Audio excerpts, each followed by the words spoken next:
Hola, buenas noches. Bienvenidos a la sesión mensual de endoscopía. Cedo la palabra al doctor Reyes Dorantes. Muy buenas noches, estimados socios, estimados amigos que se conectan por internet. Bienvenidos a una sesión más de la Asociación Mexicana de Endoscopía Gastrointestinal. Esta noche tenemos un programa excepcional, creo que lo van a disfrutar mucho, creo que vamos a aprender todos mucho. Quiero darles la bienvenida en esta sesión a todos los miembros de la Asociación Interamericana de Endoscopía, que a partir de ahora estarán más atentos y pendientes para sumarse a estas sesiones. Así es que, sin más preámbulo, le cedo la palabra a la doctora Ángela Saúl para que nos presente la sesión y a nuestros ponentes y profesores. Hola, buenas noches. Tengo el gusto de presentarles a nuestro invitado de hoy. Él es el doctor Guido Costamagna, quien nos hablará de drenaje de la vía biliar en colangiocarcinoma iliar, 1, 2 o 3 prótesis. El doctor Costamagna es profesor de cirugía y jefe de la unidad de endoscopía digestiva de la Universidad Católica de Sacro Cuore en Roma, Italia. De igual forma, tengo el gusto de presentarles a nuestros profesores nacionales, el doctor Miguel Ángel Ramírez Luna, quien es miembro del Departamento de Endoscopía del Instituto Nacional de Ciencias Médicas y Nutrición Salvador Subirán, y a la doctora Angélica Hernández Guerrero, miembro del Departamento de Endoscopía del Instituto Nacional de Cancerología. Esperamos que la sesión sea de su agrado. Buenos días a todos. Y muchas gracias por invitarme a esta charla por los amigos mexicanos. Es un gran placer y un honor. Pero mi español, mi castellano no es tan bueno, entonces voy a hablar en un malo inglés. Una mezcla de italiano, español e inglés, no. En un chiste, voy a hablar en inglés, por lo menos vas a entender algunas cosas. El tema del que les voy a hablar esta noche es el tema que se refiere al drenaje de las estenosis biliares. Las estenosis biliares de tipo iliar representan estenosis complejas que afectan el colédoco medio, el colédoco bajo. Este tipo de estenosis se pueden resolver fácilmente con una endoprótesis. Sin embargo, en el caso del ilio tenemos estenosis complejas y difíciles que requieren una atención especial. Requieren una atención especial también porque se trata de un área anatómica muy complicada. No únicamente tenemos el colédoco, y más adelante veremos qué tan importante es entender la anatomía de la vía biliar a este nivel. Pero tenemos al mismo tiempo, al nivel vascular, la vena porta, la arteria hepática con sus divisiones, lo cual puede afectar la decisión sobre la resecabilidad de estos tumores. Y desde luego que este es nuestro objetivo. La única cura potencial de este tipo de tumores es resecar de manera quirúrgica y haciendo una cirugía oncológica radical de estos tumores. En primer lugar, tenemos que pensar en optimizar la estrategia diagnóstica de estos tumores. El segundo punto es definir cuál es el drenaje biliar adecuado, que podría ser paliativo, preoperatorio, mono o bilateral, completo o incompleto. Y más adelante veremos la diferencia. Y después hay que definir cuál es la técnica para la colocación de la endoprótesis endoscópica que vamos a utilizar. Vamos a iniciar entonces con el primer punto, que es cómo optimizar la estrategia diagnóstica. Para ilustrar esto, voy a mostrarles un ejemplo práctico de un varón de 61 años que se presenta con ictericia sin dolor y con pérdida de 5 kilogramos en el último mes, sin antecedentes médicos y con sobrepeso. El ultrasonido abdominal nos muestra dilatación del conducto hepático izquierdo y derecho al interior del hígado. El colédoco proximal no está dilatado y el colédoco distal y el páncreas no son evaluables. Hay ausencia de metástasis en hígado y no hay cálculos biliares. La bilirrubina total es de 14 miligramos. Principalmente se trata de bilirrubina directa. Y el primer punto es que no tiene uno que apresurarse en este tipo de pacientes, porque la ictericia per se nunca constituye una emergencia o una urgencia. Por lo tanto, no hay que apresurarse a hacer un drenaje inmediatamente, porque lo primero que tenemos que entender es si se trata de un paciente operable y si es resecable, porque de nuevo la única manera de curar a estos pacientes con colangiocarcinoma es hacer resección del tumor. Y la exactitud de la etapificación se ve disminuida después de la colocación de una endoprótesis biliar, porque se descomprime la vía biliar y al colocar endoprótesis o stents se pueden crear artefactos de imagen. Esto es lo que indican las guías de la Sociedad Europea de Endoscopía Gastrointestinal acerca de las endoprótesis biliares. ¿Qué tipo de imagen vamos a utilizar para evaluar la resecabilidad? Tenemos la tomografía computada, tenemos colangioresonancia y después PET tomografía. La experiencia con ultrasonido endoscópico para etapificación es muy limitada, pero puede tener importancia particularmente para la valoración de los ganglios linfáticos alrededor de las estenosis ciliares. La exactitud de la tomografía computada es bastante elevada, entre el 71 y el 95%. La resonancia magnética tiene una gran exactitud y el PET y CT se acerca a una exactitud del 90%. Entonces, casi siempre se solicita una tomografía computada, pero también hay que hacer resonancia magnética y colangioresonancia. Y PET-CT es un tipo de imagen que se utiliza para las metástasis ganglionares y no es una prueba que se pida de rutina para valorar la resecabilidad. Con la tomografía computada podemos valorar la invasión vascular, el volumen hepático y con resonancia magnética la anatomía de las vías biliares, su invasión, esto es la extensión de la invasión hacia las vías biliares y también el volumen hepático. La colangioresonancia puede representar o puede darnos una especie de mapa que nos permite ver cómo vamos a abordar o hacer el drenaje biliar en caso de ser necesario. Después tenemos el problema del muestreo. El muestreo de tumores podemos hacerlo con CEPRE, pero la sensibilidad general para patologías malignas es baja, de alrededor del 59 o 60%. Por lo tanto, en el 40% de los pacientes no vamos a poder establecer de manera precisa cuál es la naturaleza de la lesión.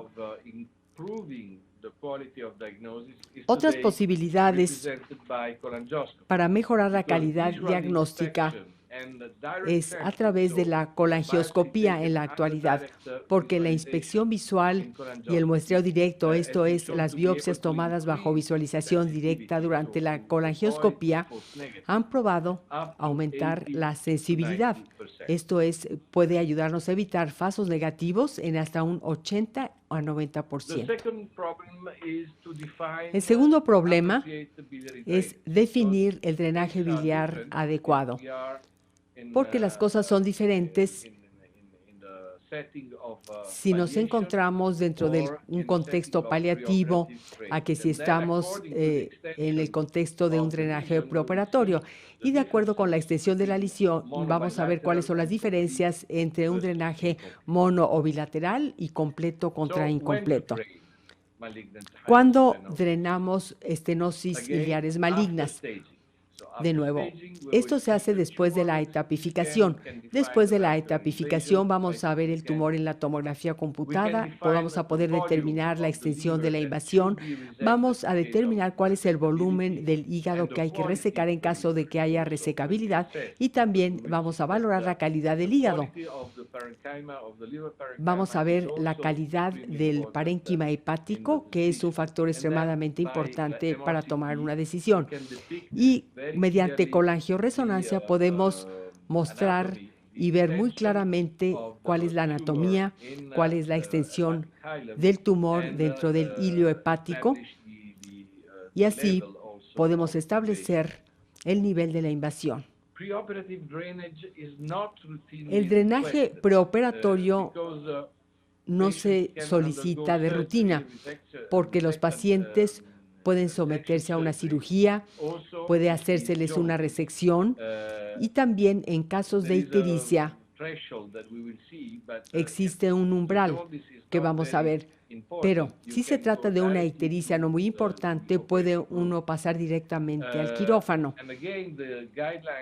Y de nuevo, las guías de la Sociedad Europea de Endoscopía Gastrointestinal que acaban de ser actualizadas en octubre de 2017 sugieren que el drenaje biliar preoperatorio de rutina no se requiere y la indicación y la vía del drenaje biliar preoperatorio deben ser decididos por un equipo multidisciplinario de acuerdo con las características del paciente y muy importante también hay que considerar la experiencia institucional porque la experiencia de la institución con abordajes endoscópicos es muy importante comparada con un abordaje percutáneo y desde luego hay que ver si ambos abordajes están disponibles en una determinada institución. ¿Cuáles son las indicaciones del drenaje preoperatorio?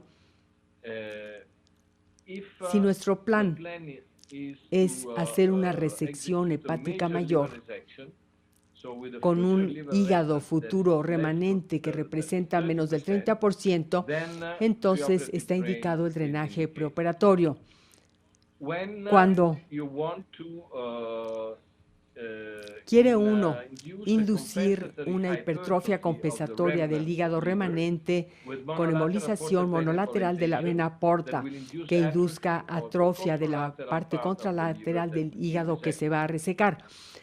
Cuando existe ictericia profunda, pero si vemos la literatura, veremos que se proponen diferentes umbrales. Generalmente, una bilirrubina superior a 10 a 12 miligramos ya representa una indicación para drenar.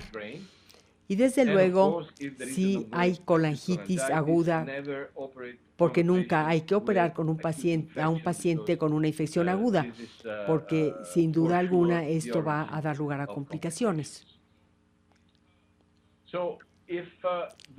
Si el hígado futuro será menos del 30%, es mejor hacer un drenaje biliar completo. Y después, si se hace una embolización portal, hay que esperar 4 semanas, aproximadamente un mes, para inducir hipertrofia del hígado remanente. Y ya después se puede proceder a hacer una resección extensa, como en este caso, que se hizo una hepatectomía derecha, que se extendió al segmento 4 y hasta llegar a los lóbulos caudado y cuadrado del hígado. Pero esto después de haber inducido hipertrofia del hígado remanente. ¿Cuándo drenar? Pues antes de la terapia neoadyuvante y en este caso es mejor utilizar stents o endoprótesis de plástico. En casos de paliación, a diferencia de lo anterior, es mejor utilizar endoprótesis o stents metálicos, uno o más. La evidencia ha mostrado que estas endoprótesis tienen mejor permeabilidad y mejor funcionalidad. De nuevo, ¿a qué pacientes hay que drenar? Los pacientes de los que hablamos son pacientes difíciles y deben ser canalizados a centros con alto volumen que cuenten con un equipo multidisciplinario hepatobiliar que pueda tomar las decisiones correctas en el momento correcto. Hay que tener a un radiólogo, gastroenterólogo, endoscopista, cirujano. El equipo en conjunto es quien debe tomar la decisión sobre cómo tratar a estos pacientes. No se trata de una enfermedad sencilla, por lo tanto, tiene que tratarse en centros muy especializados. Después, una pregunta que nos hemos hecho durante muchos años: ¿cómo drenar de manera unilateral o bilateral? Creo que esta definición no tiene sentido y voy a mostrarles por qué. debemos hablar más bien de drenaje completo o incompleto y no de drenaje unilateral o bilateral, con excepción de los tipo 2. Todo el mundo conoce la clasificación de Bismuth y Corlett que fue propuesta hace muchos años. Es una clasificación que se utiliza ampliamente en la literatura. Las estenosis tipo 1 son un tumor que no afecta la confluencia hepática principal. El tipo 2 es un tumor que sí invade la confluencia hepática principal y se divide en dos, el hígado derecho y el hígado derecho. El tipo 3A, que es muy frecuente, es un tumor que está invadiendo la confluencia del lado derecho que separa los sectores anterolateral de posteromedial. Es más raro encontrar una estenosis del lado derecho, pero puede afectar la unión de los segmentos 2 y 3 con el segmento 4. Y la estenosis tipo 4 se trata de un tumor que está invadiendo tanto el lado derecho como el lado izquierdo. Es entonces importante entender la anatomía, porque si no entendemos la anatomía y la extensión del tumor, va a ser imposible establecer cuál será la mejor solución para el paciente y qué tipo de solución se le puede ofrecer al paciente. Por lo tanto, en las estenosis de tipo 2 es muy sencillo. Drenaje unilateral o bilateral. Bueno, aquí hablaríamos de una sola endoprótesis, ya sea del lado izquierdo o del lado izquierdo. Va a ser entonces drenaje unilateral, ya sea del lado izquierdo o derecho, pero va a ser un drenaje incompleto porque parte del hígado no se va a drenar. Si colocamos dos endoprótesis, una del lado izquierdo y otra del lado izquierdo, haremos un drenaje bilateral y en el caso de estenosis tipo 2 va a ser un drenaje completo sin riesgo de coleangitis en el segmento o en los sectores no drenados. Para las estenosis tipo 3, drenaje unilateral o bilateral puede significar cosas diferentes. Podemos poner una endoprótesis del lado izquierdo, lo cual llevaría a un drenaje unilateral incompleto. Si colocamos dos endoprótesis, o en este caso, si colocamos una endoprótesis del lado derecho, va a ser un drenaje sectorial únicamente del lado derecho e incompleto, porque la otra rama sectorial y el lado izquierdo no se van a haber drenado. Si colocamos dos endoprótesis, podemos lograr un drenaje bilateral, pero de nuevo va a ser incompleto porque dos endoprótesis no son suficientes para tipo 3. O bien, podríamos hacer un drenaje unilateral del lado derecho que también va a ser incompleto porque colocamos dos endoprótesis del lado derecho, pero el lado izquierdo permanece sin drenar. En este caso, si colocamos tres endoprótesis en un Bismuth Corlett tipo 3, vamos a tener un drenaje bilateral y completo, que desde luego es el objetivo que queremos lograr. En la literatura encontrarán ustedes principalmente la definición de drenaje unilateral o bilateral. Pero en ocasiones esto no nos va a permitir distinguir entre un drenaje completo e incompleto. En este estudio de Corea, les muestro a manera de ejemplo que del lado izquierdo tenemos la probabilidad de permeabilidad es mucho mayor con drenaje bilateral que con drenaje unilateral, pero la probabilidad de sobrevida aumenta un poquito nada más y muestra una tendencia hacia la significancia estadística. Sin embargo, no logra significancia estadística esta diferencia. Pero si vemos los detalles de esta casuística, veremos que el drenaje bilateral, lo cual debería ser equivalente a un drenaje completo únicamente en estenosis tipo 2, aquí las estenosis tipo 2 estuvieron presentes entre un 14 y 20% de los pacientes. El resto tuvieron un drenaje incompleto. La conclusión de este trabajo es la siguiente. El drenaje unilateral y bilateral, utilizando stents metálicos, tiene tasas de éxito técnico similares y el drenaje bilateral ocasionó menos reintervenciones y una permeabilidad de la endoprótesis más duradera. Y esto también aumenta la sobrevida. Otro problema es definir la cantidad del parénquima que vamos a drenar para obtener una buena paliación. Y también definir la calidad del parénquima que vamos a drenar. Esto afectará a los resultados del drenaje. Acerca de la cantidad, les muestro aquí un estudio de hace casi 10 años. Es un estudio extremadamente importante. Es un estudio francés que evaluó el volumen drenado que es efectivo para tener una mayor sobrevida y menos colangitis. Ellos definieron que este volumen drenado debería de ser al menos el 50%. Esto es que si uno drena más del 50% del hígado, tiene uno mayor sobrevida y menor riesgo de colangitis.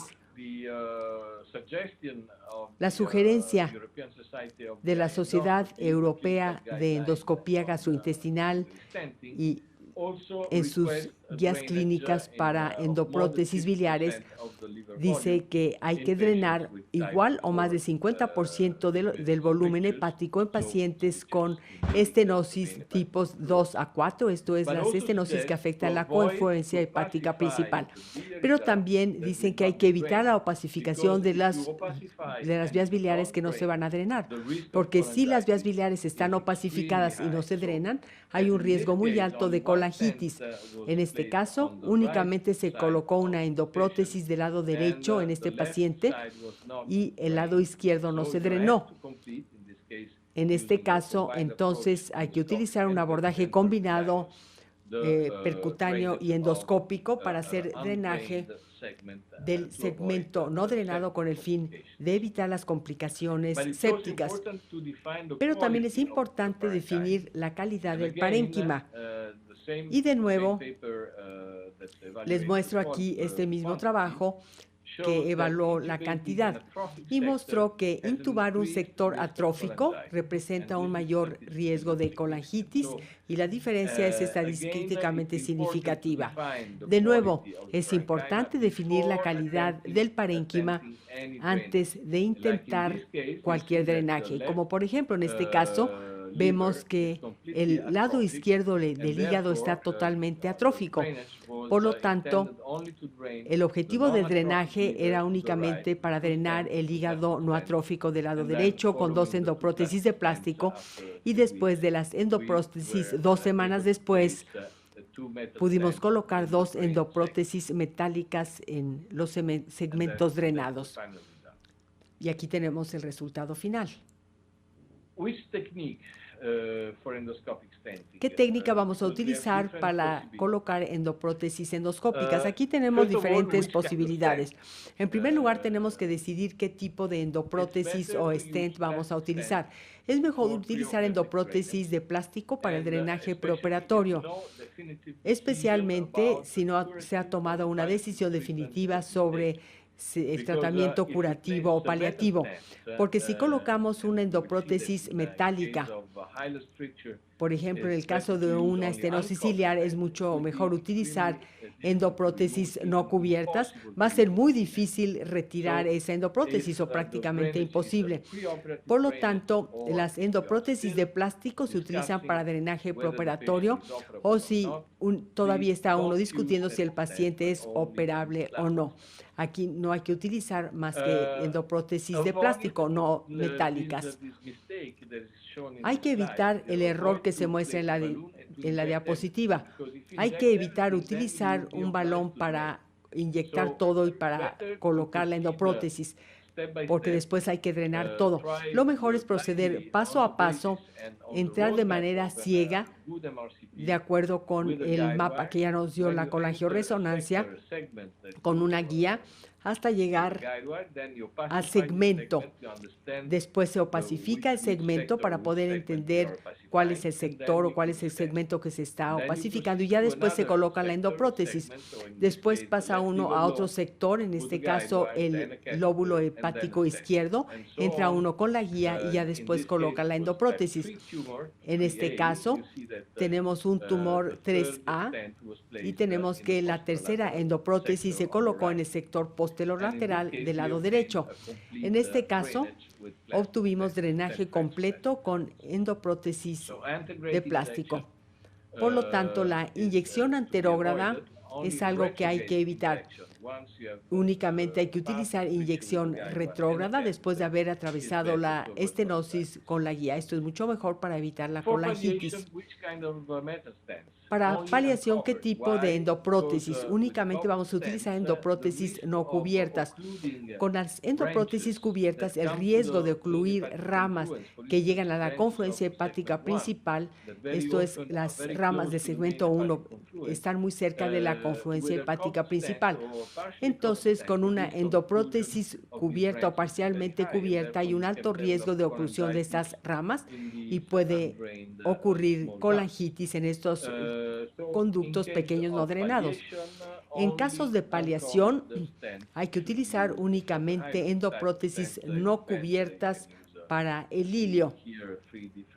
Vemos aquí 3 diferentes tipos de endoprótesis, todas ellas muy atractivas. Otra situación técnica es cómo vamos a colocar las endoprótesis. Las vamos a colocar de lado a lado o una endoprótesis dentro de otra o stent dentro de otro stent. Nosotros preferimos la técnica de una endoprótesis al lado de otra y voy a mostrarles por qué. Porque en caso de oclusión de la endoprótesis, el retratamiento de estos pacientes, por ejemplo, podemos tratar para eliminar el lodo biliar, que a veces es causa de oclusión, no únicamente la invasión tumoral ocasiona este problema, sino también el lodo hepático. Entonces, si colocamos las endoprótesis al mismo nivel en el duodeno, y esto también es muy importante, con la parte distal al mismo nivel, es mucho más sencillo tratar a estos pacientes. Y voy a mostrarles aquí un caso de la colocación de endoprótesis lado a lado. Desde luego que primero hubo que introducir la guía libre para dilatar la estenosis adecuadamente y después se coloca la primera endoprótesis en la parte más difícil, que generalmente es el lado izquierdo, debido a la angulación anatómica de la rama izquierda, por lo que siempre hay que iniciar con la parte más difícil, que generalmente es del lado izquierdo. Después de haber drenado el lado izquierdo, prosigue uno con lo siguiente, que es el segmento posterolateral, que es el que le sigue en dificultad. Tenemos una angulación en el implante del hilio de esta gran rama. Y después continuamos con lo más sencillo, segmentos 5 y 8, que es el sector anteromedial.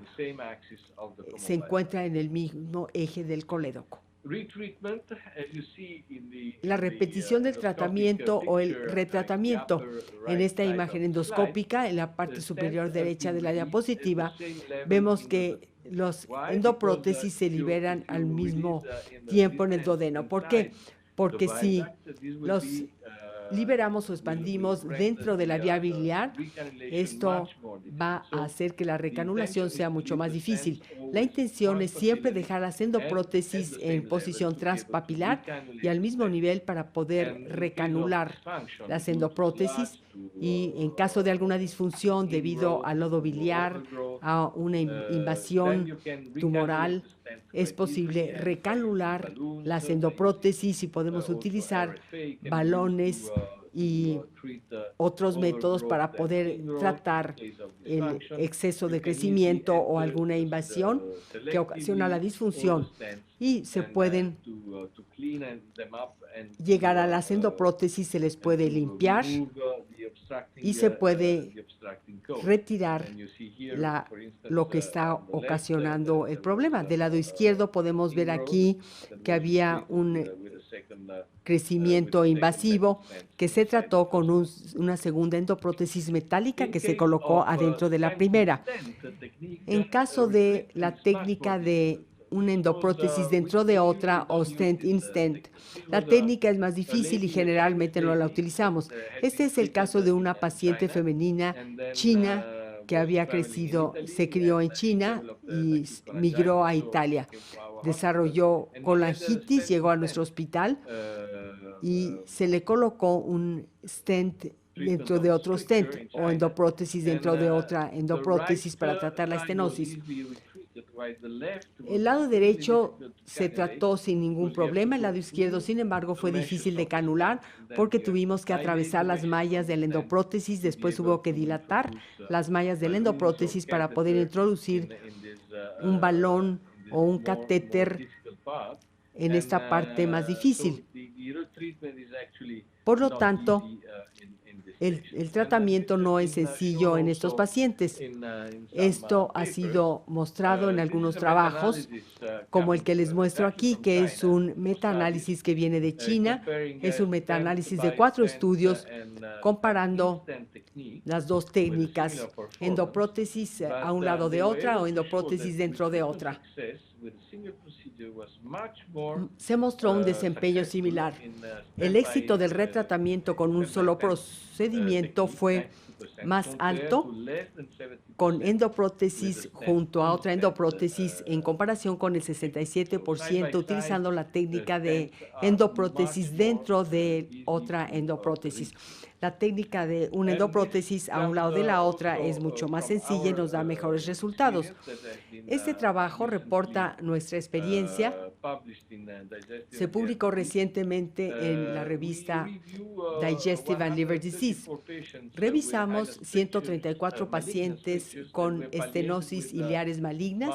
Se les dio paliación con múltiples endoprótesis que se colocaron lado a lado. La sobrevida media general fue impresionante, cercana a 1 año, porque si uno drena todo, el riesgo de colangitis, que es una de las principales causas de mortalidad de estos pacientes, bueno, los tumores no son muy agresivos, sin embargo, el riesgo de mortalidad por colangitis es más alto que el riesgo de morir debido a la progresión del tumor. 55 de los pacientes o 40% de ellos recibieron 1 o más retratamientos debidos a obstrucción.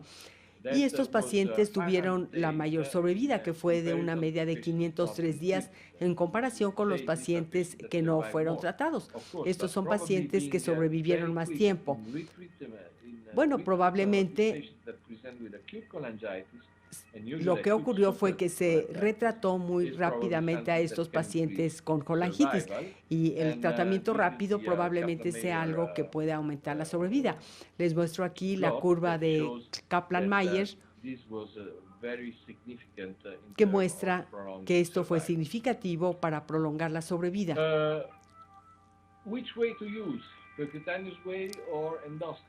¿Qué vía? ¿Qué abordaje? ¿Percutáneo o endoscópico? Revisando las guías, podemos ver que la Asociación Europea de Endoscopía Gastrointestinal sugiere que para las estenosis tipos 1 y 2 se puede hacer a través de CEPRE con frecuencia. El abordaje percutáneo muchas veces se requiere combinado con CEPRE en el caso de las estenosis superiores a las tipo 2, esto es para las tipo 3 y 4.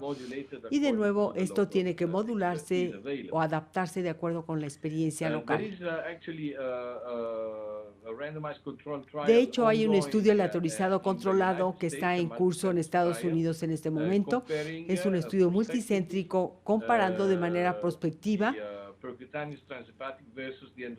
el abordaje percutáneo transhepático contra endoscópico retrógrada en pacientes con obstrucción ilear maligna.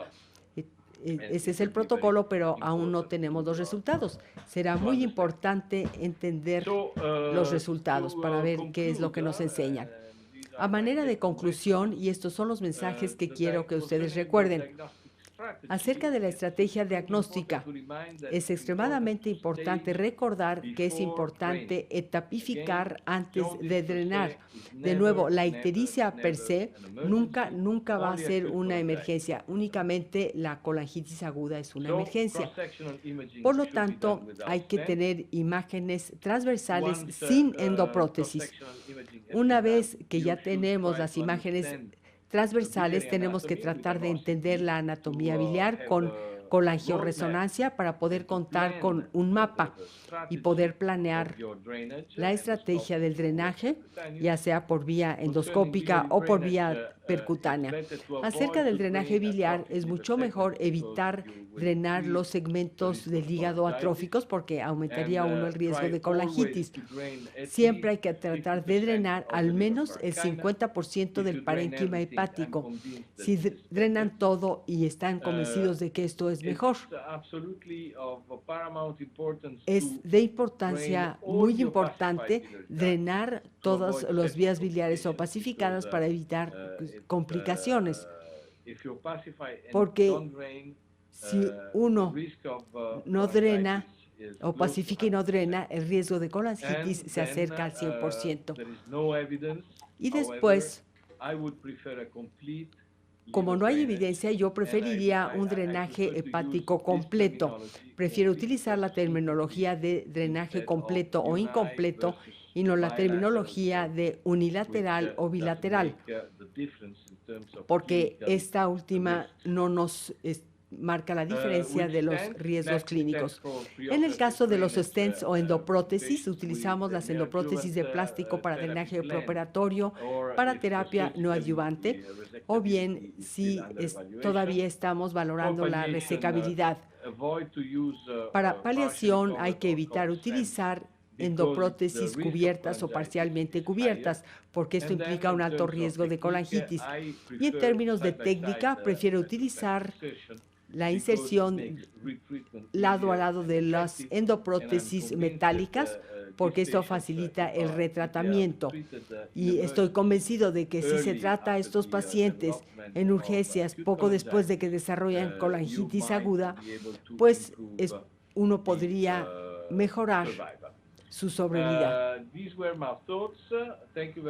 Hasta aquí mis ideas. Quiero agradecerles a todos su atención y desde luego que estoy a sus órdenes para responder sus preguntas. Thank you, Dr. Costamagna. Thank you very much for your presentation. We have Muchas gracias por su presentación, doctor Costamagna. Tenemos algunas preguntas, si es tan amable. Sí, será un placer.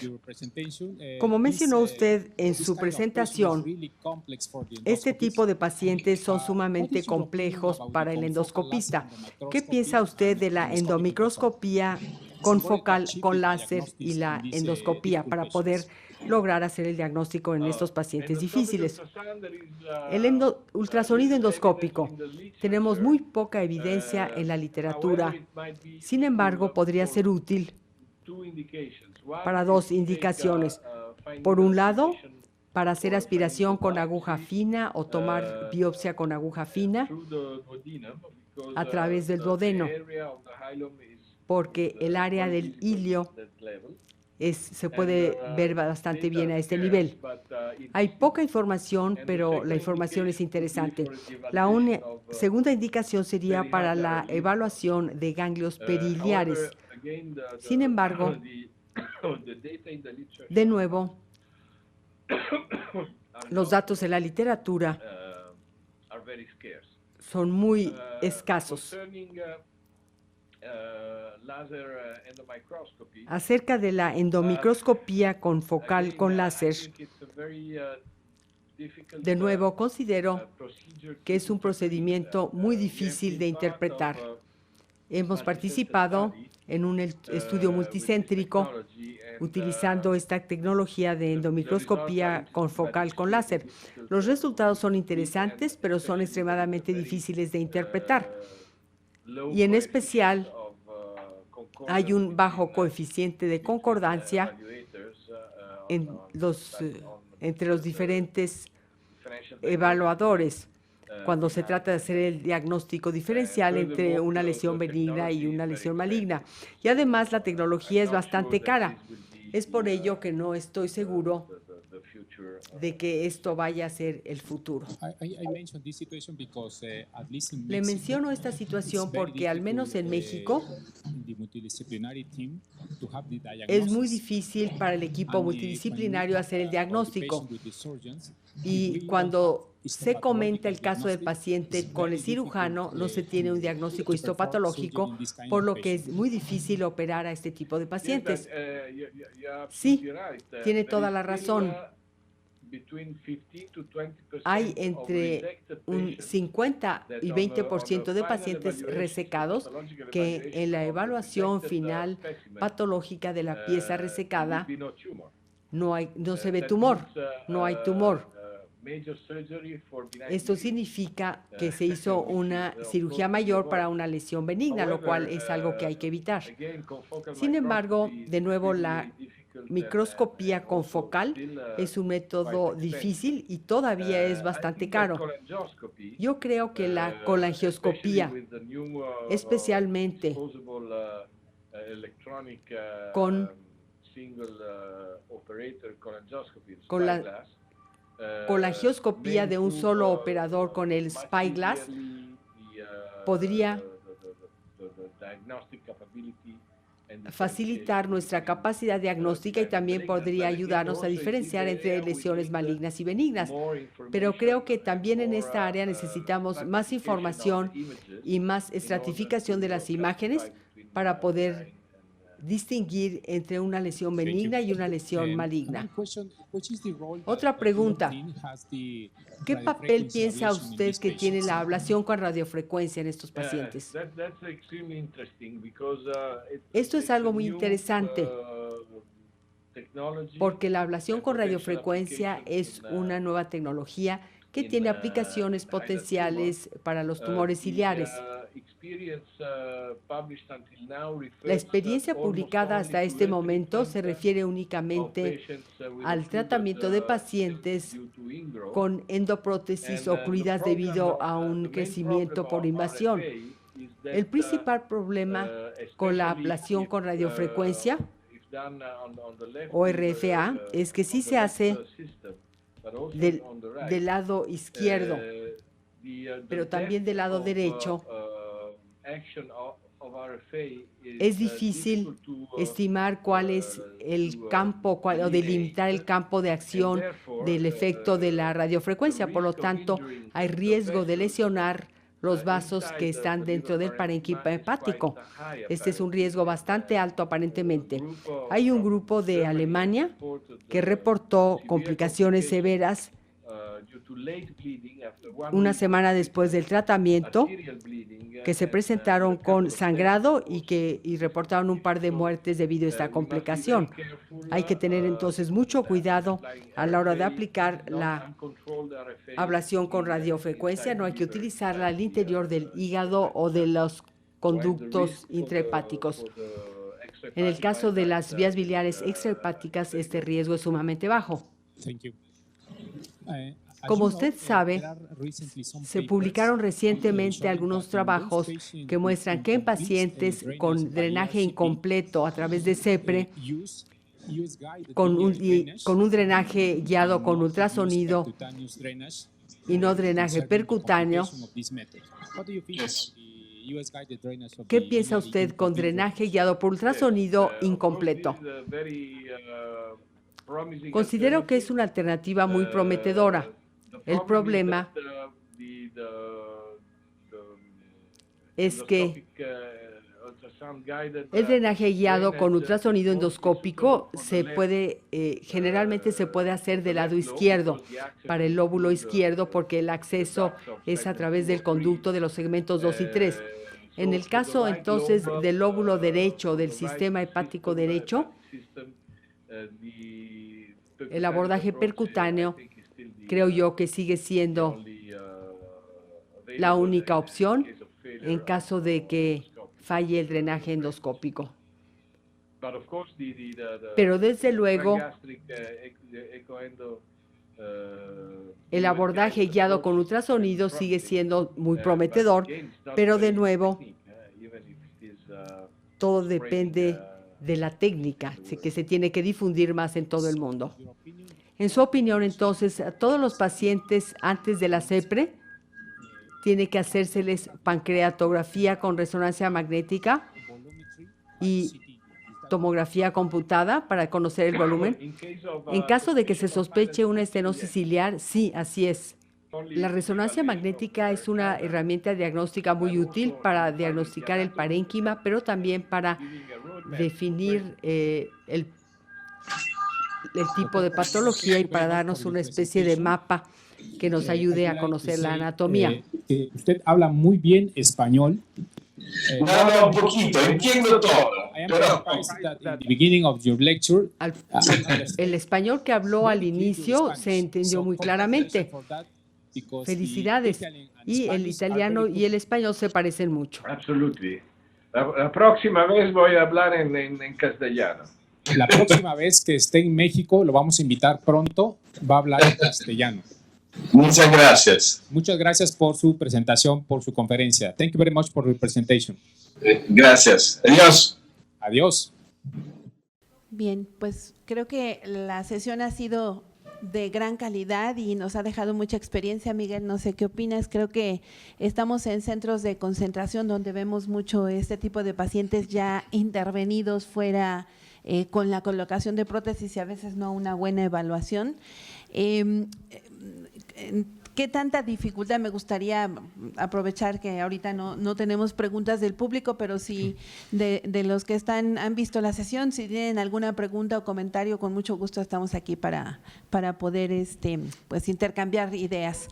Pero quisiera aprovechar un momento el tiempo con Miguel para preguntarle qué tanto, lo ideal es esto, tener un team, un grupo de trabajo multidisciplinario en el que podamos apoyarnos para tomar decisiones en cuanto al abordaje, en cuanto al tratamiento y algo muy importante en nuestro medio son los tiempos de espera.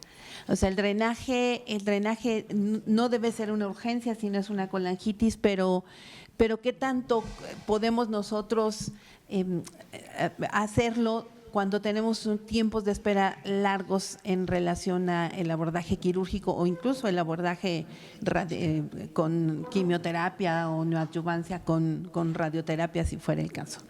¿Cómo están ustedes? ¿Cómo manejan esto? ¿Cómo lo ves? Hola Angie, buenas noches a todos. Como ven, nos cambiamos rápido, miren, somos muy veloces. Pues sí, en efecto, este es un tema muy interesante porque sí que son pacientes complejos, sí que representan un reto para la gente que hace estos procedimientos y habitualmente son pacientes que ya vienen referidos a nuestras unidades con varios estudios, varias tomografías, ultrasonidos y a veces sin diagnóstico, a veces drenados sin indicación. Y no hay duda que en los centros grandes, en los centros de concentración de referencia, quizás lo más importante es tener un equipo de cirujanos, radiólogos, gastroenterólogos, endoscopistas de intervención que platiquen el caso y que se tome la mejor decisión para el enfermo. Como pudieron ustedes observar en la plática, sí que el abordaje del enfermo es muy, muy importante. Diríamos que la secuencia racional debería ser, obviamente, primero la sospecha clínica, después comenzar con un método de imagen tan sencillo como un ultrasonido transcutáneo. Y una vez que existe el escenario clínico y la imagen inicial sencilla como un ultrasonido transabdominal, quizás la regla debe ser mapear la vía biliar, es algo imprescindible antes de tocarla, ¿no? Si no hay indicación de drenaje urgente, lo ideal es mapear la vía biliar, mapear el hígado con tomografía y o resonancia magnética, colangioresonancia, para tener una muy buena imagen de la vía biliar sin prótesis. Eso es muy, muy importante. Y a partir de tenerlo mapeado, poder decidir qué puedo inyectar, qué puedo drenar.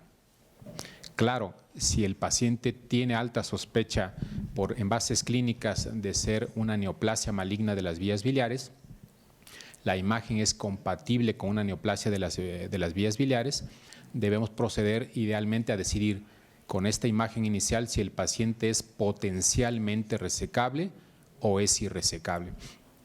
Si el enfermo es potencialmente resecable, debe llevarse a esta plática del equipo multidisciplinario para decidir el abordaje del enfermo, que debería ser idealmente quirúrgico.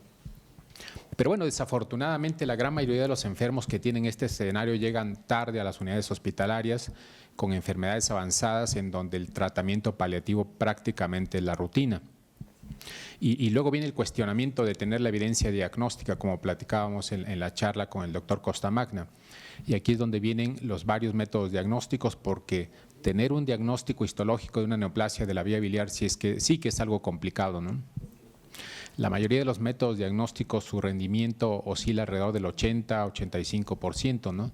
Dícese ultrasonido endoscópico lineal estándar, colangioscopía intraductal y ahora, como lo decía el doctor Costamagna en la pregunta, ¿no? Métodos pues sí más sofisticados, con buen rendimiento diagnóstico, pero a veces con bastante variabilidad interobservador, como la colangioscopía la endomicroscopía láser confocal, ¿no?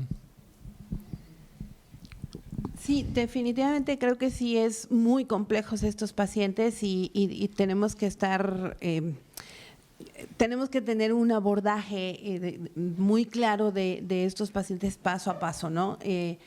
Creo que sí es, como lo dices, lo más importante es tener siempre un mapa de la vía biliar para poder definir qué voy a drenar y qué no voy a drenar, o si puedo yo drenarlo, porque también esa es la otra situación. Es importante definirnos en nuestro ambiente, en nuestro lugar de trabajo, la experiencia que se tenga, ¿no? Si tenemos los accesorios y el equipo para hacer drenajes, colocar 3 prótesis metálicas o la experiencia para hacerlo, y no tenemos ningún radiólogo intervencionista que pueda ayudarnos a completar una lesión que está muy alta y que definitivo, aunque le meta 5, no va a ayudar en nada, ¿no? Al final de cuentas. Entonces, creo que sí siempre debemos ponernos en dónde estamos, cómo tenemos, qué características de lesión tenemos de la vía biliar para poder planear el tratamiento. Y algo que sucede, y que no sé ustedes qué tan rápido, pero nosotros no tenemos una rapidez en cuanto al abordaje quirúrgico, en cuanto a lo que se cuestiona siempre si drenar o no drenar, si va a perjudicar al cirujano, va a tener algún cambio este drenaje preoperatorio.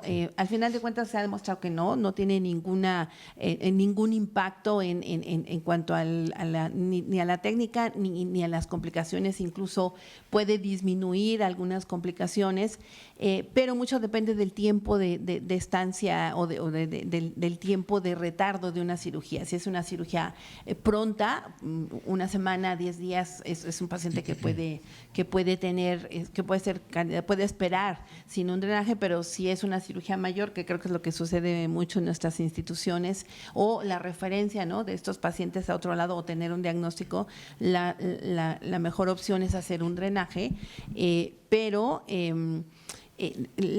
creo que en nuestro medio así sucede, y la situación aquí sí es definitivo tener, antes de colocar una prótesis, tratar de tener un diagnóstico de imagen por colangioresonancia y dentro de la toma de biopsias o la imagen endoscópica, en este caso de la coledocoscopía, que bueno, es un tema también de no es accesible en todos los centros y tampoco económicamente es un método que se pueda hacer inmediato, pero estos casos creo que sí ameritan hacer como el combo, ¿no? Y ahí quisiera preguntarte un poquito, ¿hay algunas publicaciones en relación a hacer el rendimiento que puede tener diagnóstico de hacer un combo en estos pacientes? La colangiografía con el mapa de la vía biliar, la toma de muestra y el ultrasonido endoscópico para etapificar de manera local o evaluar buscar o etapificar estos pacientes, si puede ser resecable o no resecable. De primera intención descartan mucho el ultrasonido endoscópico, sin embargo, algunos trabajos demuestran que sí este combo hace que sea más rápido el diagnóstico, que tengamos en una sola sesión el tipo de estadificar el paciente y el tratamiento, ¿no? No sé qué piensas tú, Miguel. Sí, sin duda lo ideal sería, ahora sí que el escenario ideal sería tener todos estos recursos a mano. El ultrasonido endoscópico, como lo decía el doctor Costamagna, probablemente el papel fundamental es identificar si existen adenopatías alrededor del conducto biliar principal, alrededor del tumor, ¿no? Trabajos previos han mostrado que cuando se demuestran ganglios periliares, se toma biopsia por ultrasonido endoscópico, cambia el tratamiento del enfermo, obviamente, de ser una enfermedad potencialmente resecable a ser no resecable. Aproximadamente el ultrasonido endoscópico con toma de biopsia de ganglios cambia el 25 a 30% de la conducta de tratamiento, de potencialmente quererlos llevar a cirugía a convertirlos en un paciente irresecable que debe drenarse e ir a quimioterapia, ¿no? Tenemos una pregunta ya para terminar, no sé si tengamos el tiempo. Nos hablan en relación a si los pacientes ahora hay más acceso a tratamientos de quimioterapia, radioterapia y que tienen una sobrevida mayor. Cuando tenemos una disfunción de estas prótesis, tenemos prótesis metálicas colocadas en un paciente que ya no es que es paliativo, pero que tiene una sobrevida mayor y que requiere un retratamiento. ¿Cuál es la mejor opción de tratar estas prótesis? Quitarlas, ¿no? Si ya tenemos una prótesis no cubierta, ¿no? Es imposible quitarlas, pero ¿cuál podría ser la opción de tratarlas? ¿Qué pensarías, Miguel? Probablemente… De retratarlas, más bien. Sí, probablemente algo muy conveniente que estamos comenzando a hacer, las ondas, pues ya tienen algunos años en México, es realizar ablación por radiofrecuencia intraductal. Creo que es un buen método que aumenta la permeabilidad de la prótesis, prolonga la vida de esas prótesis, y hay un solo estudio que ha demostrado que prolonga también la sobrevida. Este es un estudio aleatorizado controlado que comparó prótesis metálicas con ablación por radiofrecuencia contra prótesis sola. Y sí, la terapia dual, incluyendo ablación por radiofrecuencia, aumenta la permeabilidad de las prótesis y prolonga la sobrevida en los enfermos. Obviamente en este escenario que hemos platicado del equipo multidisciplinario, también los oncólogos tienen terapias de segunda, de tercera línea.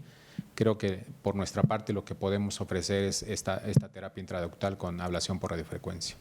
Y cada día, solo un comentario más, nosotros cada día más vemos este tipo de pacientes. Antes era la colocación de una prótesis y el paciente pues lamentablemente no tenía mayor tratamiento y iba a morir a su casa. En la actualidad hacemos retratamientos con mayor frecuencia utilizando esto o la terapia fotodinámica o incluso la braquiterapia, que es otra opción.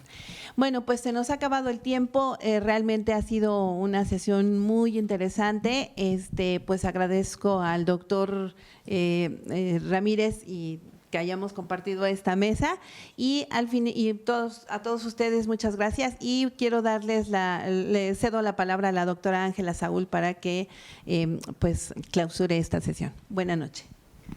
Muchas gracias. Yo quiero dar un especial agradecimiento a nuestros profesores nacionales. Gracias a la doctora Hernández, gracias doctor Ramírez.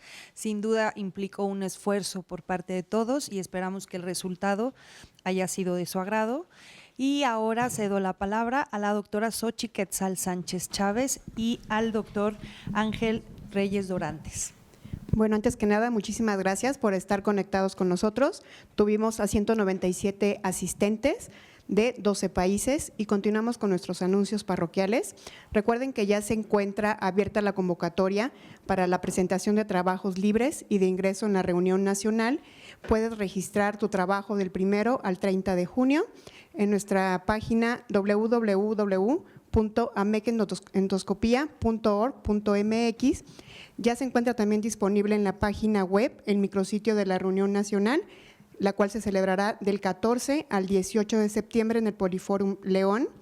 Y en este mes se llevará a cabo la trilogía AMEG, AMG, AMH, volumen 2, del 28 y 29 de junio, que se llevará a cabo en Querétaro, donde tendremos el taller de endoscopía, manejo endoscópico de hemorragia digestiva.